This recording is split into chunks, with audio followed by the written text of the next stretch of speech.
Halo, saya Reina Putri Angelika, NPM 200659966 dari Program Studi Okupasi Terapi Semester 2, Program Pendidikan Vokasi Universitas Indonesia. Pada kesempatan kali ini saya akan mensimulasikan pemeriksaan Range of Motion Upper Extremity atau lingkup gerak sendi anggota gerak atas. Range of motion atau ROM adalah suatu teknik dasar yang digunakan untuk menilai gerakan dan merupakan suatu tahap awal dari program intervensi terapeutik. Bila terjadi gerakan, maka seluruh struktur yang terdapat pada peresmian tersebut akan terpengaruh, yaitu otot, permukaan sendi, kapsul sendi, fasia, pembuluh darah, dan saraf.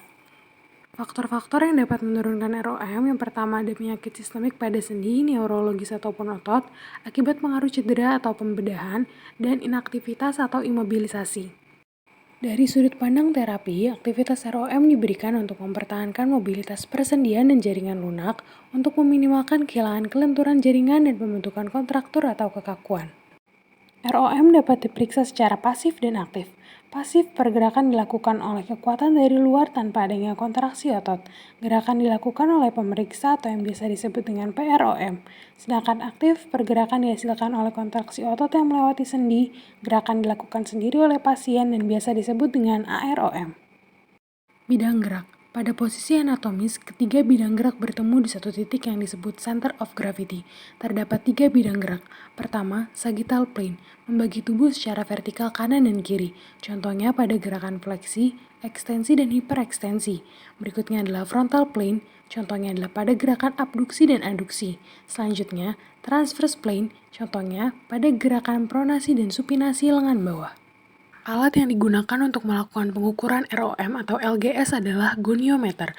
Pada ekstremitas atas, goniometer besar digunakan untuk mengukur ROM pada shoulder, elbow, dan wrist. Sedangkan goniometer kecil digunakan untuk mengukur ROM pada jari-jari tangan. Ekstremitas atas dibagi menjadi tiga bagian dalam pengukuran ROM, yaitu shoulder, elbow, dan wrist. Ketiga bagian tersebut akan diukur dalam beberapa gerakan. Pada video ini, saya akan mensimulasikan pengukuran ROM pada shoulder, yaitu shoulder external rotation dan shoulder adduction. Pengukuran ROM atau LGS biasanya dilakukan oleh terapis ataupun perawat. Shoulder external rotation. Persyaratan pemeriksaan. Bebaskan klien dari pakaian yang ketat dan minta klien untuk duduk tegak. Posisi shoulder abducted sekitar 15 derajat, elbow fleksi sampai 45 derajat, dan forearm berada pada mid position. Humerus menempel pada tubuh. Goniometer diletakkan pada titik fulcrum atau aksis oleh kranon bagian posterior pada elbow. Stationary dan movable bar pada goniometer diletakkan sejajar dengan forearm. Forearm klien diarahkan keluar menjauhi bidang sagittal. Setelah gerakan klien terhenti, gerakan goniometer sama seperti gerakan klien tadi.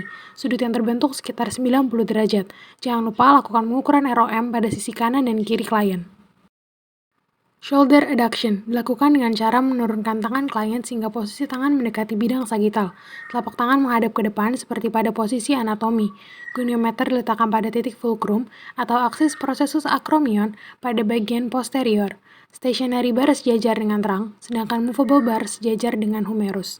Setelah gerakan klien terhenti, gerakan goniometer sama seperti gerakan klien tadi. Sudut yang terbentuk sekitar 30 derajat. Jangan lupa lakukan pemeriksaan ROM pada sisi kanan dan kiri klien.